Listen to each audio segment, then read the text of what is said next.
Simple ইণ্টাৰেষ্টৰ part 1 ভিডিঅ'লৈ আপোনালোকক স্বাগতম। Interest মানেনো কি আমি এই কথাটো বুজিবলৈ এটা উদাহৰণ ল'ম। ধৰি ল'লোঁ দুজন ব্যক্তি আছিল। এজন ব্যক্তি হ'ল এজন ব্যক্তি আৰু বি হ'ল আনজন ব্যক্তি। আমি ধৰি ল'লোঁ কি বিক অলপ টকাৰ দৰকাৰ হৈছিল আৰু এয়ে সেই টকাটো বিক দিব।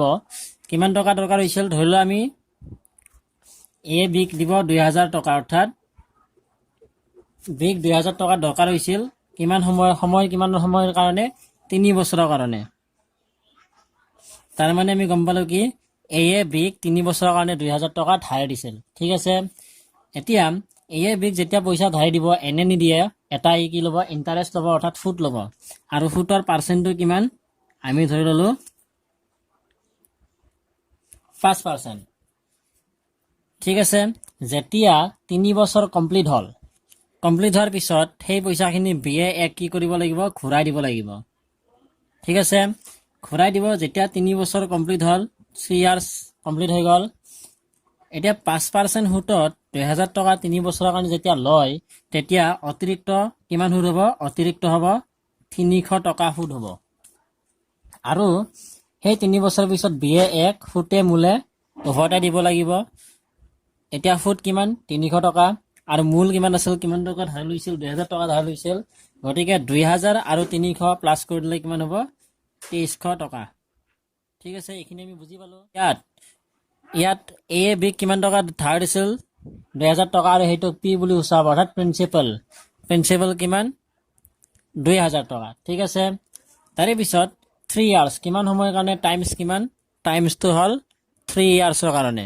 ঠিক আছে, এতিয়া চিম্পল ইণ্টাৰেষ্টত যেতিয়া আমি অংক কৰিব যাম, তেতিয়াহ'লে টাইমটো সদায় বছৰত ল'ব লাগিব। যদি 6 মাহৰ কাৰণে থাকে, 6 মাহটোক আমি বছৰত নিব লাগিব। 6 মাহৰ 6 মান্থ হ'লে কি হ'ব? 6 মান্থত বছৰ ল'ব গ'লে 1/2 ইয়াৰ হ'ব। ঠিক আছে, তাৰে পিছত ৰেট অফ ইণ্টাৰেষ্ট কিমান পাৰ্চেণ্ট সুতত দিছিল? ৰেট অফ ইণ্টাৰেষ্ট 5% সুতত দিছিল। হ'ল 3 বছৰ যেতিয়া কমপ্লিট হ'ল, বিয়ে কিমান টকা ধাৰ দিছিল? 2300 টকা ধাৰ দিছিল, আৰু অতিৰিক্ত কিমান টকা আছিল? 300 টকা। এই অতিৰিক্ত টকাটোৱে হ'ল চিম্পল ইণ্টাৰেষ্ট, SI। কিমান হ'ব? 300 টকা হ'ব। আৰু টোটেল কিমান টকা ধাৰ দিছিল? টোটেল বিয়ে কিমান টকা ঘূৰাই দিছিল? চিম্পল ইণ্টাৰেষ্ট আৰু প্ৰিন্সিপাল মিলি 2300 টকা ঘূৰাই দিছিল, আৰু সেইটোক আমি বুলি সূচাম। ঠিক আছে, এতিয়া আমি এই পদকেইটা PTR SI এই পদকেইটা ব্যৱহাৰ কৰি আমি এটা সূত্ৰ পাম। সূত্ৰটো হ'ল SI চিম্পল ইণ্টাৰেষ্ট মানে ইজুকেল P মানে হ'ল principal, R rate of interest, T মানে টাইম, ডিভাইড বাই 100। অৰ্থাৎ এই সূত্ৰটোত যেতিয়া আমি অংক কৰিম, আমি কি পাম? চিম্পল ইণ্টাৰেষ্ট পাম। ঠিক আছে, তাৰে পিছত আৰু এটা সূত্ৰ আছে কি যেতিয়া ওলাব লাগে, আমাৰ কি হ'ব? প্ৰিন্সিপালৰ লগত SI আমি প্লাছ কৰি দিছিলোঁ ন, 2000 আৰু 300 2300 হ'ব। গতিকে ওলাব লাগে প্ৰথমতে P, তাৰে পিছত আমি কি কৰি দিম? চিম্পল ইণ্টাৰেষ্টটো প্লাছ কৰি দিম। ঠিক আছে, এতিয়া এই সূত্ৰ ব্যৱহাৰ কৰি আমি কেইটামান অংক কৰিম। 1 নম্বৰ অংকটো হ'ল, 1 নম্বৰ প্ৰশ্নটো হ'ল find the simple interest on rest 400 for 5 years at 6% rate of interest. ইয়াতে কৈছে কি 400 টকা 5 বছৰৰ বাবে 6% হাৰত দিলে সুদ কিমান হ'ব? অৰ্থাৎ ইয়াতে P হ'ব কিমান? 400, টাইম কিমান? 5 বছৰ দিয়া আছে, ৰেট অফ ইণ্টাৰেষ্ট কিমান দিয়া আছে? 6 দিয়া আছে। ঠিক আছে, এতিয়া আমাৰ ফৰ্মুলাটো কি আছিল? আমি অলপ আগতে ফৰ্মুলাটো শিকিছিলোঁ, কি আছিল? PRT/100 আছিল। ঠিক আছে, এতিয়া এই ফৰ্মুলাটোত কৰিব গ'লে তলত 100, P হ'ল 400, R হ'ল 6 আৰু T হ'ল 5, 6 5 কাটাকাটি যাব। 5 6 গুণ 30, 3 4 গুণ 12, অৰ্থাৎ 120।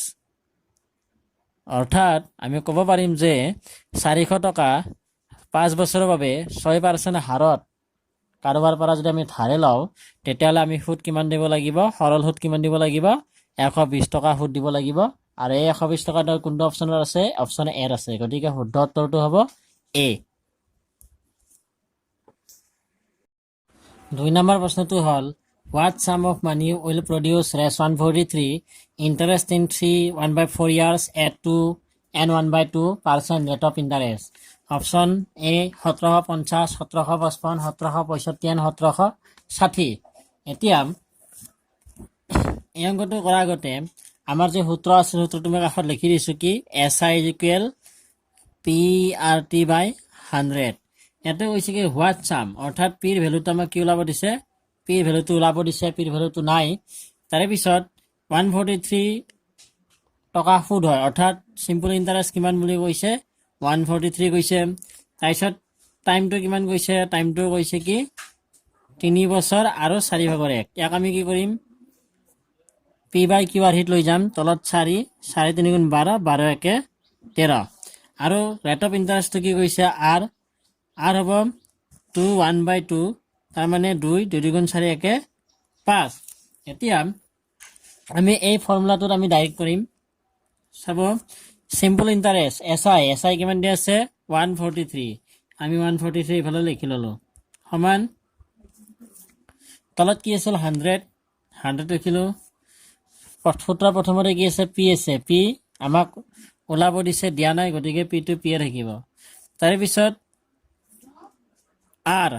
R কিমান দিয়া আছে 5/2 আমি 5/2 লিখি ললো আৰু T কিমান দিয়া আছে 13/4 এতিয়া কি কৰিম 143 আৰু 61 ইফালে হৰণে আছে লাগি আমি ইফালে লৈ যাওঁ কি হ'ব পূৰণ হ'ব পূৰণ 100 ইকুৱেল P থাকিব পূৰণ তলে আমি পূৰণ কৰি দিম ওপৰত 5 আৰু 13 পূৰণ কৰিলে কি হ'ব 65 হ'ব আৰু তলত 2 4 গুণ কিমান হ'ব 8 হ'ব এতিয়া এইখিনি আমি এনেকৈ ৰাখিম আৰু এইফালে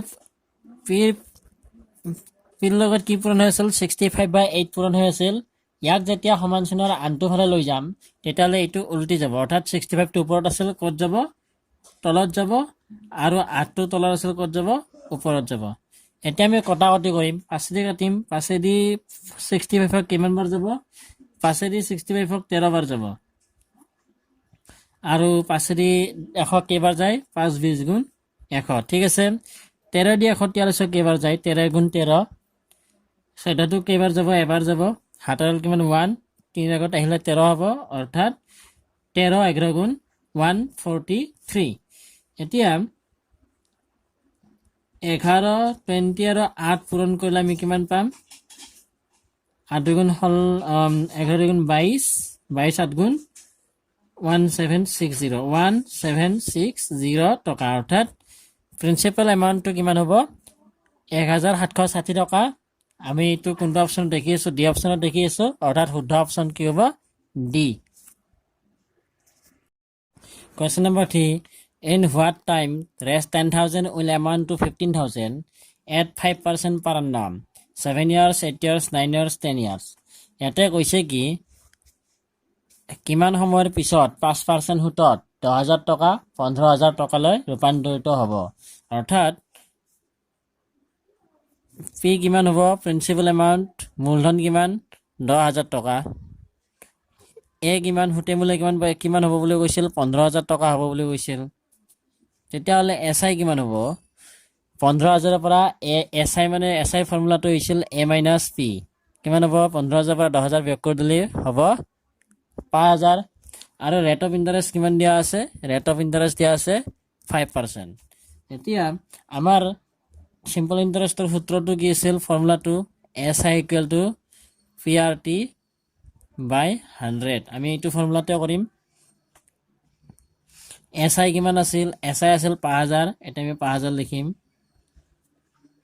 তলত 100 ওপৰত কি আছে PRT P মানে কিমান 10,000 R কিমান R হল 5 আৰু T হল 9 আমাক ওলাব দিছে গতিকে কটাকটি যাব দুটা 0 কটা গ'ল দুটা 0 কটা যাব এটা কি আছে 5,000 আর এটা কি আছে 100 পূরণ 5 100 পূরণ 5 কি হ'ব 500 হ'ব T দুটা 0 কটা গ'ল 5 গুণ 5 5 এদি 50 কিমান বাৰ হন যায় 5 10 গুণ 50 10 T অৰ্থাৎ 10 বছৰ পিছত 5% সুতত 10,000 টকা 15,000 টকালৈ ৰূপান্তৰ হ'ব। ইয়াৰ শুদ্ধ অপশ্যন কোনটো হ'ব? অপশ্যন ডি 10 বছৰ। 4 নম্বৰ কুৱেশ্যনটো হ'ল what will be the rate of interest if the principal rest 2500 and simple interest for 4 month is rest 75। এতিয়া কথাটো হ'ল প্ৰশ্নটোত কৈছে যে কিমান ৰেট অফ ইণ্টাৰেষ্ট হ'ব যদিহে 2500 টকা 4 মাহৰ বাবে ধাৰে লয় আৰু কিমান সুদ দিব লগা হয়? 75 টকা সুদ দিব লগা হয়।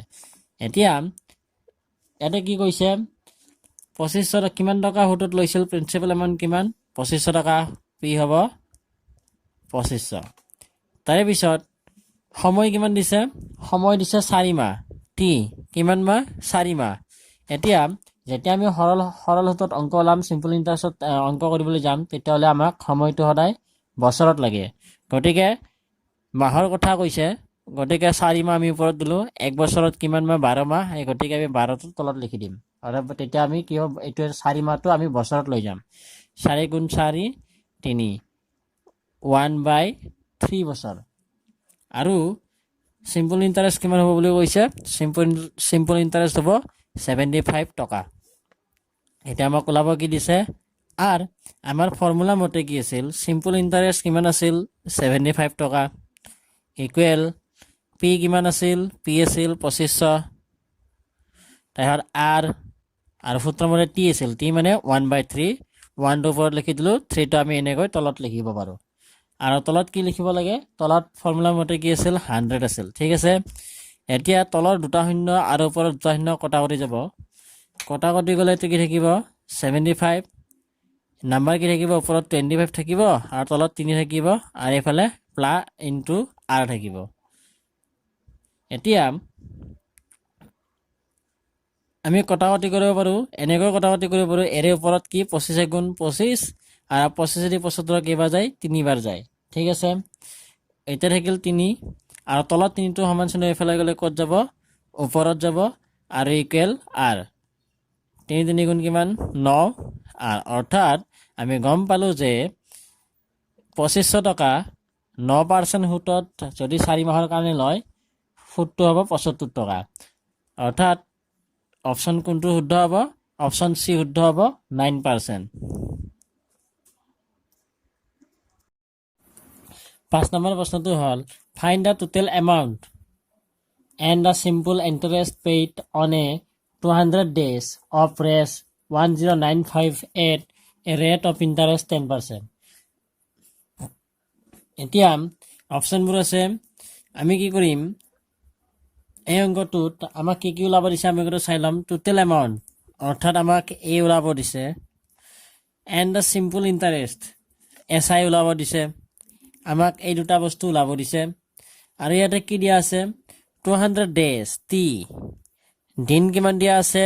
200 days। আমি আগতেও কৈছিলোঁ কি চিম্পল ইণ্টাৰেষ্টত অংক কৰিবলৈ গ'লে আমি সদায় টিটো বছৰত ল'ব লাগিব। গতিকে যিহেতু ডেট আছে, গতিকে আমি 1 বছৰত কিমান দিন? 365 দিন। গতিকে এইটো আমি 365 দিন তলত লিখি দিম। ঠিক আছে। এইটো হ'ল ইয়াৰ। তাৰে পিছত পি কিমান দিয়া আছে? কিমান টকাৰ সুদ হৈছিল? 1095 টকাৰ। আৰু কিমান পাৰ্চেণ্টত? 10%ত আৰ ইকুৱেল টু 10%। এতিয়া আমাৰ ফৰ্মুলাটো মতে কি আছিল? SI ইকুৱেল PRT বাই 100। SI মান দিয়া আছেনে? নাই, ওলাব লাগে। গতিকে আমি এইটো SI লিখি দিম। PRT P কিমান? 1095 আৰ কিমান? 10 আৰু টি কিমান? 200/365। 200 আমি ওপৰত লিখি দিম আৰু 365টো আমি তলত লিখিব পাৰিম। তাৰে পিছত ফৰ্মুলা মতে তলত কি আছিল? তলত আমাক কি লাগে? 100 লাগে। এইখিনি আমি বুজি পালোঁ। এতিয়া কটাকটি যাব, আমি কাটি দিম। তলৰ দুটা শূন্য আৰু ওপৰৰ দুটা শূন্য আমি কাটি দিলোঁ। এতিয়া আমি ইয়াক 5 দি হৰণ যায় আৰু ওপৰত থকা দুটা নাম্বাৰক 5 হৰণ যায়। আমি কি কৰিলোঁ? 10ক কাটিলোঁ। 10ক 5 2 গুণ 10 আৰু 365ক 5 দি হৰণ কৰিম 73। ঠিক আছে। তাৰে পিছত 73 আৰু 1095ক হৰণ যায় নেকি? 73 আমি চাম। 73 যায়।